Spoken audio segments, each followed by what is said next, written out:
Good evening students, मैं advocate Neha Singh आप सभी का अपने यूट्यूब चैनल एडवोकेट नेहा की पाठशाला में एक बार पुनः स्वागत करती हूँ। स्टूडेंट्स, हम लोग आधुनिक भारत का इतिहास पढ़ रहे हैं और इस क्रम में मैं आप लोगों को स्वतंत्र राज्यों के बारे में पढ़ा रही थी, जिसमें अभी हम लोग सिख राज्यों को पढ़ रहे हैं। सिख राज्यों में हम देखें कि सिख धर्म का विकास कैसे हुआ, कैसे सिख धर्म पंजाब में राजनीति में प्रवेश करता है और कैसे गुरु का कॉन्सेप्ट समाप्त होकर राजा का कॉन्सेप्ट आता है। स्टूडेंट, इन सब क्रम में हमने देखा कि बंदा बहादुर से राजनीतिक इतिहास की शुरुआत होती है और बंदा बहादुर के बाद एक पंजाब में अस्थिरता का काल उत्पन्न हो जाता है और उसके बाद स्टूडेंट रंजीत सिंह का कालखंड स्टार्ट होता है। रंजीत सिंह के कालखंड के बाद स्टूडेंट्स, मैंने पढ़ा है कि उनकी मृत्यु के बाद उनके उत्तराधिकारियों के बीच षड्यंत्र चलने लगता है। दरबार में अलग अलग दो गुट बन जाते हैं और इन गुट के अफड़ा तफड़ी के बीच में महारानी जिंदन अपनी महत्वाकांक्षा को स्पष्ट करते हुए अपने पुत्र दिलीप सिंह को पंजाब का अगला शासक बनाने में सफल रहती हैं।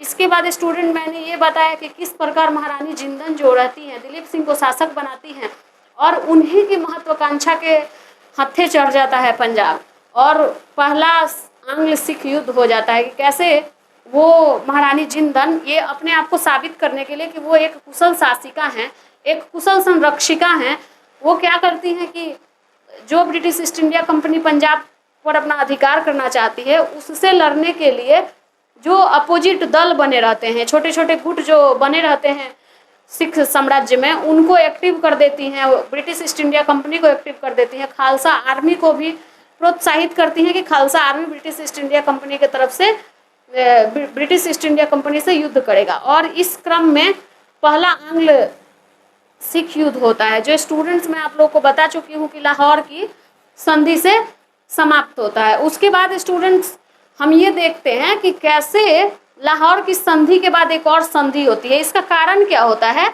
कि जैसे ही रंजीत सिंह के कालखंड में मैंने आप लोगों को एक संधि बताया था स्टूडेंट, वो संधि थी अमृतसर की संधि। अमृतसर की संधि के दौरान मैंने आप लोग को बताया था कि रंजीत सिंह ने इसलिए युद्ध नहीं किया ब्रिटिश ईस्ट इंडिया कंपनी से, क्योंकि ब्रिटिश ईस्ट इंडिया कंपनी से अगर वो युद्ध करते तो उस टाइम उनके प्रशासन में अस्थिरता उत्पन्न हो जाती है, क्योंकि वो उसको संभाल नहीं पाते थे, क्योंकि अभी वो पंजाब को संगठित करने में लगे थे। इस कारण वो युद्ध न करके संधि कर लेते हैं और सतलज के क्षेत्र को, सतलज के पूर्वी क्षेत्र को वो क्या करते हैं, ब्रिटिश ईस्ट इंडिया कंपनी को सौंप देते हैं स्टूडेंट। इसके बाद पंजाब में इनका शासन चलता है और 1939 में जब हार्ट अटैक से इनकी मृत्यु हो जाती है तो पंजाब में पुनः पंजाब में एक अस्थिरता उत्पन्न होती है, जिसका कारण होता है स्टूडेंट क्या, तो उसका कारण होता है महारानी जिंदन की महत्वाकांक्षा। महारानी जिंदन की महत्वाकांक्षा के पश्चात स्टूडेंट क्या हो जाता है, पहला आंग्ल सिख युद्ध हो जाता है और पहले आंग्ल सिख युद्ध का समापन लाहौर की संधि से होता है। और इस संधि में क्या किया जाता है, ब्रिटिश ईस्ट इंडिया कंपनी क्या करती है कि लाहौर की संधि में British East India company Punjab को 1.5 करोड़ युद्ध की क्षतिपूर्ति देने की घोषणा करती है। सतलज तथा ब्यास के बीच का क्षेत्र, अर्थात जो British East India company student Sutlej के नीचे थी, वो अब सतलज के दूसरे पार अर्थात ब्यास नदी के क्षेत्र में, सतलज और ब्यास नदी के बीच में, मान लीजिए कि ये सतलज नदी है और यहाँ ये ब्यास नदी है, इनके बीच में ये आ जाती है। यानी अर्थात जो ब्रिटिश ईस्ट इंडिया कंपनी पहले यहाँ थी वो अपने अधिकार को कहाँ बढ़ा ले जाती है, यहाँ लेके चली जाती है। उसके बाद ऊपरी क्षेत्र जो स्टूडेंट कश्मीर का रहता है उसको पंजाब से काट कर ब्रिटिश ईस्ट इंडिया कंपनी क्या करती है, तो गुलाब सिंह को बेच देती है। गुलाब सिंह को बेच देती है। अब पंजाब छोटा हो गया, जो दोआब क्षेत्र था जहाँ से राजस्व ज्यादा मिलने वाला था स्टूडेंट, वो भी ब्रिटिश ईस्ट इंडिया कंपनी क्या करती है, एक्वायर कर लेती है। अब इसके बाद क्या करती है student, British East India company Dilip Singh को ही शासक स्वीकार करती है। 1 करोड़ में बेच दी है, क्या बोलते हैं कि British East India company 1 crore में बेच दी क्या कश्मीर को गुलाब सिंह से। उसके बाद दिलीप सिंह को शासक स्वीकार करती है और महारानी जिंदन को क्या करती है वो, तो 1.5 लाख पेंशन देना शुरू कर देती है और लाहौर में अपनी ब्रिटिश आर्मी को तैनात कर देती है। कहती है कि ब्रिटिश आर्मी 1846 के अंत तक बोले तो दिसंबर तक ब्रिटिश आर्मी क्या होगा, लाहौर में रहेगा। कारण क्या है कि लाहौर के जो शासक है उनका उम्र कम है और लाहौर में अराजकता चल रही है, पंजाब में अराजकता है, अर्थात कि पंजाब में छोटे छोटे गुट एक्टिव हो चुके हैं जो कि प्रशासन को चलने नहीं दे रहे हैं। तो प्रशासन को सुचारू रूप से स्वस्थ बनाने के लिए जरूरी है कि ब्रिटिश आर्मी पंजाब में रहे। और स्टूडेंट, आपको पता ही है कि ब्रिटिश ईस्ट इंडिया कंपनी जहाँ चली जाती है उसको छोड़ती नहीं है, उसको और पाने की इच्छा उसके अंदर जागृत हो जाती है और वही होता भी है। स्टूडेंट, क्या होता है कि दिसंबर तक का ये कहती है कि हम दिसंबर तक क्या करेंगे, रहेंगे और दिसंबर के बाद चले जाएंगे। रानी जिंदन तो अपनी महत्वाकांक्षा का शिकार हो ही गई थी, अब उनके पास कोई ऑप्शन नहीं था, तो वो इसको स्वीकार करती है कि ब्रिटिश ईस्ट इंडिया कंपनी दिसंबर को तो छोड़ ही देगा हम लोगों को। लेकिन नहीं, ब्रिटिश ईस्ट इंडिया कंपनी मानता नहीं है।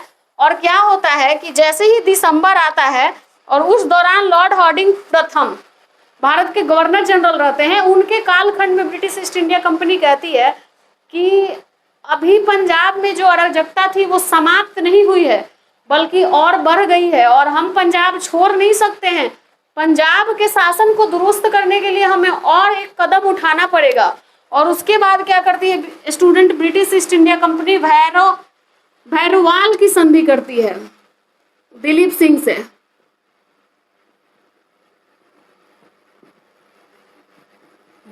दिसंबर 1846 को।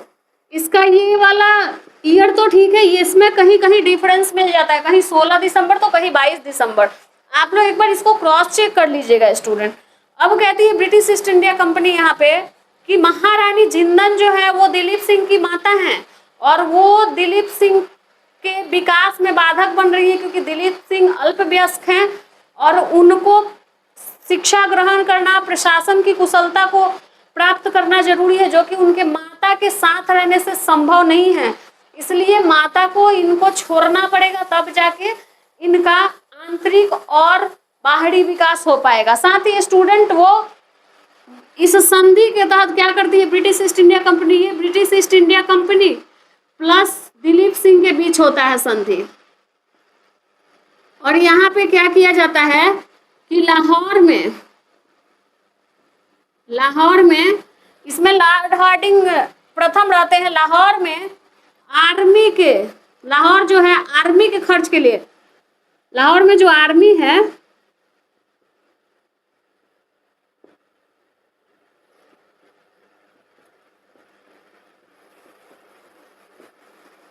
अब आर्मी हटी नहीं, एक और प्रावधान ला दिया गया कि जो आर्मी है उसका 22 करोड़ खर्चा आप देंगे।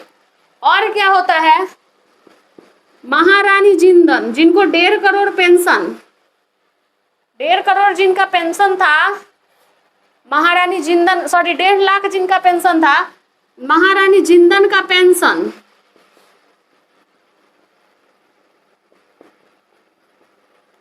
48 लाख कर दिया गया, 48 लाख कर दिया गया। और इनको क्या किया गया, शेखोपुरा निर्वासित कर दिया गया, शेखोपुरा।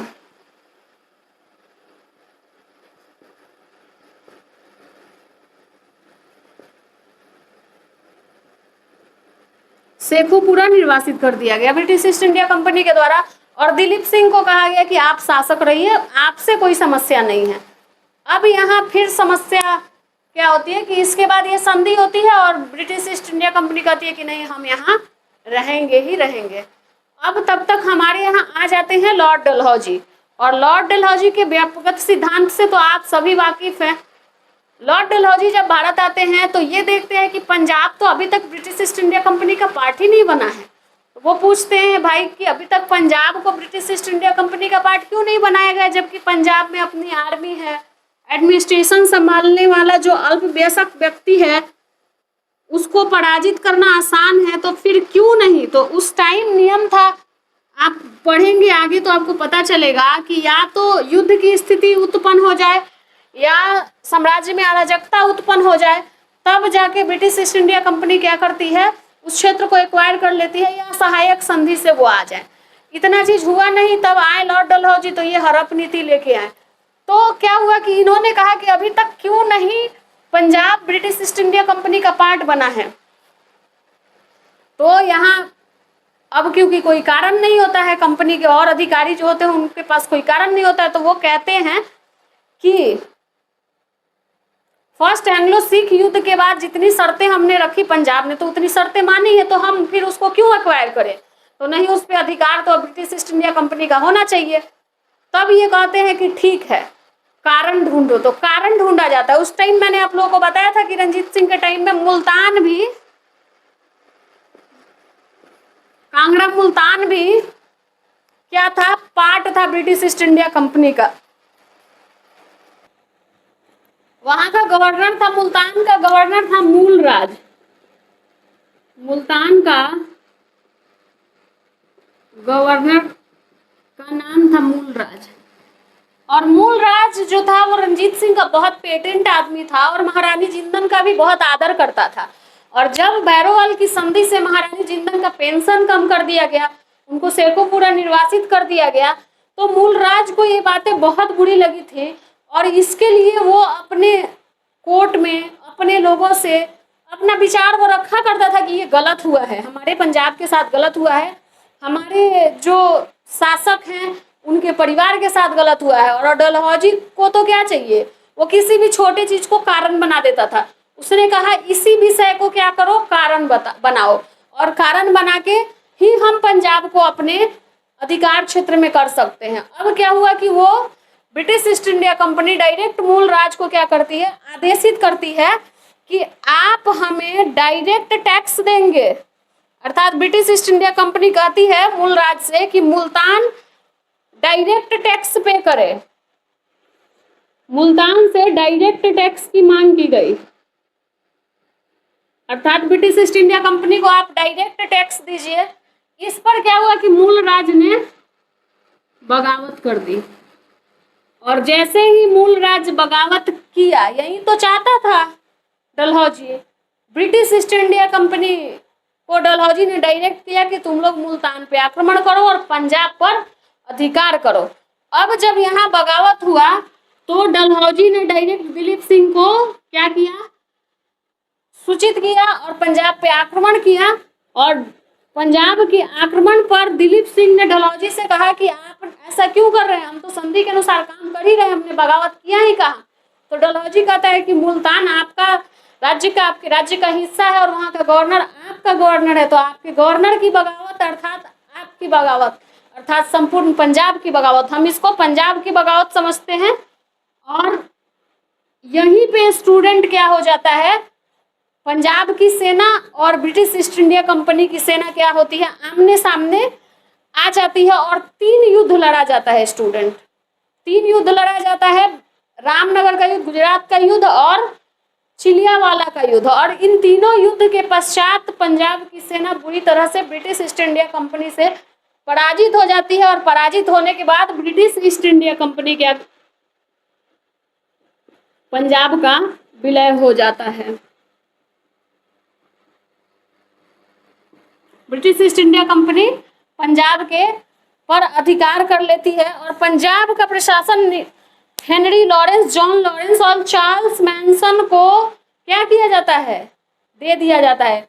स्टूडेंट, यही चार्ल्स मैनसन हैं जिन्होंने सर्वप्रथम पुरातात्विक चीजों को देखा था, जिसके बारे में इन्होंने मेंशन किया था कि यहाँ पे कोई तो ऐसा जगह है, हड़प्पा की जब खोज हो रही थी तो पंजाब से नजदीक में वो क्षेत्र था, इसलिए रिसर्च का भाग बनना आसान था। तो हेनरी लॉरेंस, जॉन लॉरेंस और चार्ल्स मैनसन, हेनरी लॉरेंस को प्रशासनिक कार्य सौंपा गया, चार्ल्स लॉरेंस को स्टूडेंट राजस्व का काम सौंपा गया और चार्ल्स मैनसन थे जो उनको न्याय विभाग सौंपा गया। और दिलीप सिंह को 5 लाख की वार्षिक पेंशन पे इनको लंदन भेज दिया गया। और लंदन जाने के बाद दिलीप सिंह ने ईसाई धर्म को स्वीकार कर लिया। और यहीं पे स्टूडेंट, यहीं पे आपको मैंने कोहिनूर हीरा की कहानी बताई थी और उसमें मैंने बताया था कि पंजाब से कोहिनूर हीरा डलहौजी को मिला था और डलहौजी यहीं से कोहिनूर हीरा कहाँ लेके जाते हैं, तो वो कोहिनूर हीरा ब्रिटिश क्राउन को एज ए गिफ्ट देते हैं। अब मैं एक चीज आपको समझा रही हूँ स्टूडेंट, देख लीजिए कि मात्र 1839 में रंजीत सिंह की मृत्यु हुई और 1849 तक Punjab British East India company के हाथ में आ गया। ये चीज क्या स्पष्ट करती है कि अगर कुशल शासक न हो तो बनाया हुआ साम्राज्य भी ढह सकता है। रंजीत सिंह ने कितनी मेहनत से जिस पंजाब को एक साम्राज्य की तरह खड़ा किया था, उनके जो सक्सेसर हुए, उनके जो वंशज हुए, उनके अंदर योग्यता नहीं थी, वो उस चीज को संभाल नहीं पाए और पंजाब समाप्त हो गया। तो स्टूडेंट यहाँ पे हम क्या समझे, यहाँ पे यही समझे कि डलहौजी के महत्वाकांक्षा के आधार पर द्वितीय आंग्ल सिख युद्ध लड़ा जाता है और पंजाब का विलय हो जाता है। अब डलहौजी की महत्वाकांक्षा क्या थी? अब महारानी जिंदन की महत्वाकांक्षा अपने पुत्र के पक्ष में थी। डलहौजी की महत्वाकांक्षा ब्रिटिश ईस्ट इंडिया कंपनी के पक्ष में थी और उसकी महत्वाकांक्षा स्पष्ट भी होती है। तो मैं आप लोग को बता देती हूँ, आप लोग लिख लीजिए। 18 अगस्त 1848 में भैरोवाल की जो संधि होती है, उसमें अगस्त 1848 में महारानी जिंदन को निर्वासित किया जाता है। और निर्वासन के पश्चात स्टूडेंट क्या होता है, मैंने बता ही दिया कि सेकंड आंग्ल सिख युद्ध होता है। सेकंड आंग्ल सिख युद्ध कब हुआ? द्वितीय आंग्ल सिख युद्ध कब से कब? तो 1848 से 49 के बीच हुआ। गवर्नर जनरल कौन था? तो Dalhousie, Lord Dalhousie. Lord Dalhousie company ने नजराना के रूप में 20 लाख मांगा था उस टाइम। युद्ध का कारण क्या था? मूल राज का विद्रोह। विद्रोह का कारण क्या था? कंपनी ने डायरेक्ट टैक्स अर्थात नजराना के रूप में क्या मांगा था? 20 लाख रुपया। फिर इससे लाहौर की मांग, रावी नदी का जो उपजाऊ क्षेत्र था अर्थात दक्षिणी क्षेत्र कंपनी तथा उत्तरी क्षेत्र लाहौर को देने की बात हुई थी। जो मांग हुई थी उसमें था कि रावी नदी का दक्षिणी क्षेत्र आप ब्रिटिश ईस्ट इंडिया कंपनी को देंगे 3 वर्ष तक मुल्तान का राजस्व, ये था नजराना। 3 साल तक मुल्तान का राजस्व ब्रिटिश ईस्ट इंडिया कंपनी को आप दें। इस पे क्या हुआ? मूल राज ने विद्रोह किया और डलहौजी तो स्पष्टवादी आदमी था, डायरेक्ट बोला मूल राज का विद्रोह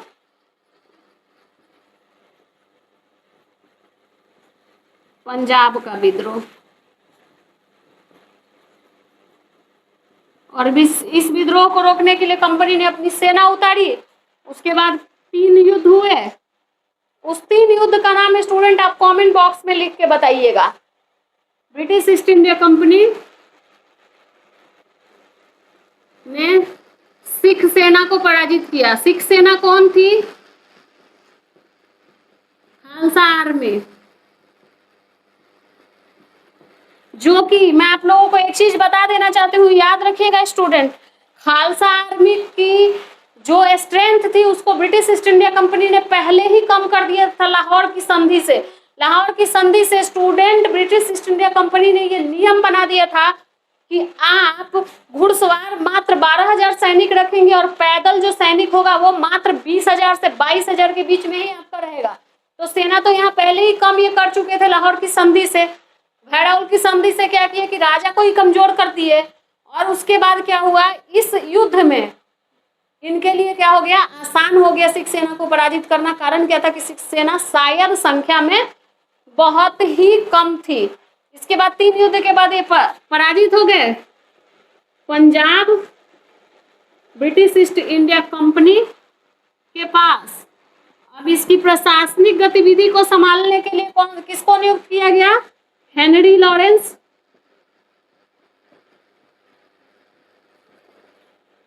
उसके इसके बाद राजस्व की गतिविधि को संभालने के लिए किसको नियुक्त किया गया स्टूडेंट? तो जॉन लॉरेंस। और साथ ही स्टूडेंट न्यायिक प्रमुख के रूप में किसे नियुक्त किया? तो चार्ल्स मैनसन। चार्ल्स मैनसन की कहानी मैं आप लोगों को जब प्राचीन भारत पढ़ा रही थी तो मैंने बताया था। दिलीप सिंह को क्या किया गया?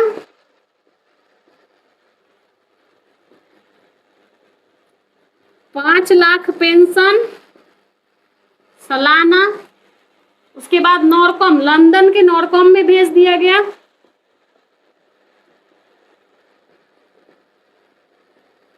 जहां ये बाद में सिख ईसाई धर्म अपना लिए,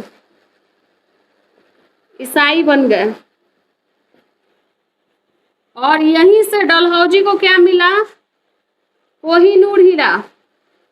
शाह सूजा ने स्टूडेंट रंजीत सिंह को दिया था कोहिनूर हीरा। कब? जब रंजीत सिंह ने शाह सूजा को अफगानिस्तान का शासक बनने में सहयोग प्रदान किया था। इससे खुश होकर उसने इनको महाराजा की उपाधि भी दी थी और उनको राजा भी स्वीकार किया था और साथ ही साथ कोहिनूर हीरा उपहार में दिया था। उसी कोहिनूर हीरा को डलहौजी क्या किया? कोहिनूर हीरा मिला।